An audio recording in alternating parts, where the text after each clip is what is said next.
I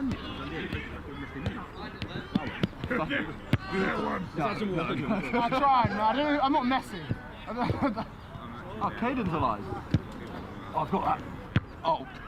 The first time I met Lennox, I was probably around 15 years old. We were running out around the pitches just outside in SSP, and my dad was sitting under a tree or something like that, like trying to hide away from people like he usually does. And he noticed my dad sitting there, and he was like, why is Michael Liner here? I was just like, yeah, it's my dad. And he was like, no way. I was like, yeah, I don't really know what to say. And ever since then, we kind of bonded. Me and Lewis kind of joined the academy at the same time. We kind of hit it off a bit.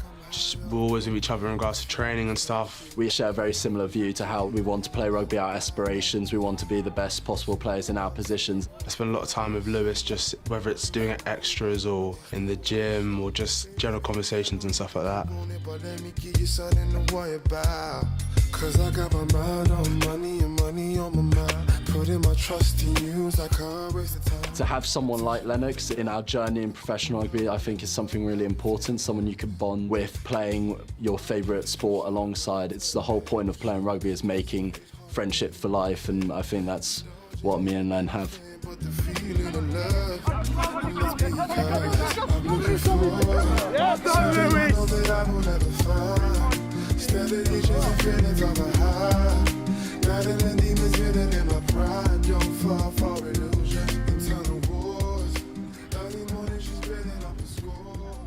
In academies, of course, a lot of guys don't break through. That's the reality of it. But you often find that guys will just break through at different times. So if you are a contemporary of, if you're the same age as Lewis Liner, if you're Lennox Anyanwu and your mate's flying and you're not quite there yet, it's just a case of, well, it's easy to say from the outside, but you just kind of have to wait.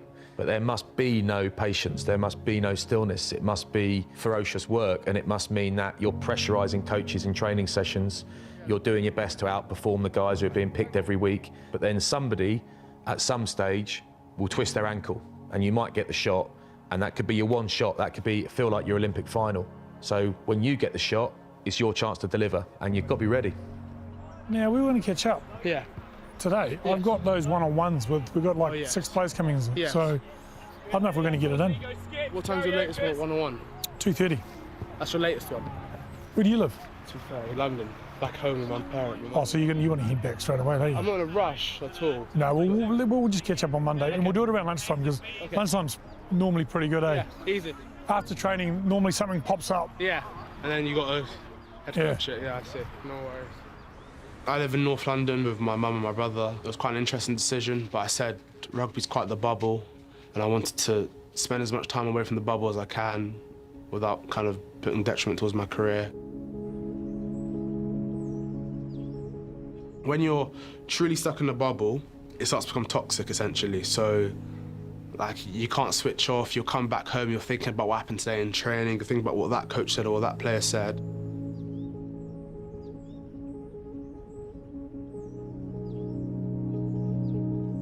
Rugby's meant to be a job that you enjoy. Like, not many people get to do jobs that they really enjoy. Having a job you enjoy, you can't get into an element where it's toxic all the time. You can't get into an element where you're coming into training and you're not really in the mood to train. And I think for me, COVID really shone a light on it. I couldn't go anywhere else, I couldn't go out. Everyone was in lockdown, so the only thing I did every week was I'd show up to training, I'd train hard, I'd flog myself, and I'd come home, have 2 days off, do it again. And I just got to a point, I was like, I'm not enjoying rugby at all. Like, I remember I said to our academy manager quite a few times, and like our psych, I said, I don't even think I want to play anymore.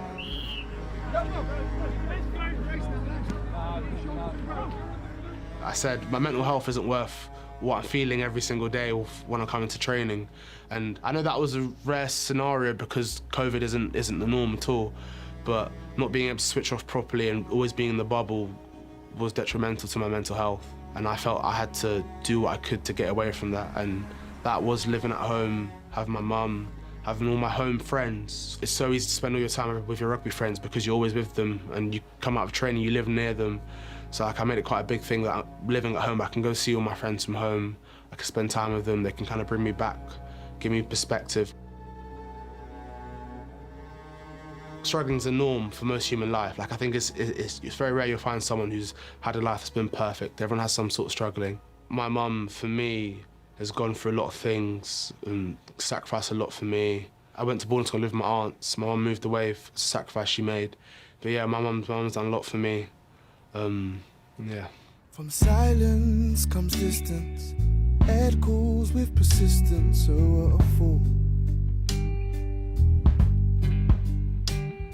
Parents don't make sacrifices thinking that their sacrifice will be paid back, but in my head, I want to get to where I want to get to so I can pay back my mum's sacrifices as well as others. I know there are many people I could list before you who've made sacrifices for me, who've done things for me that aren't the norm. One of my friend's parents from school used to drive me to all my England camps.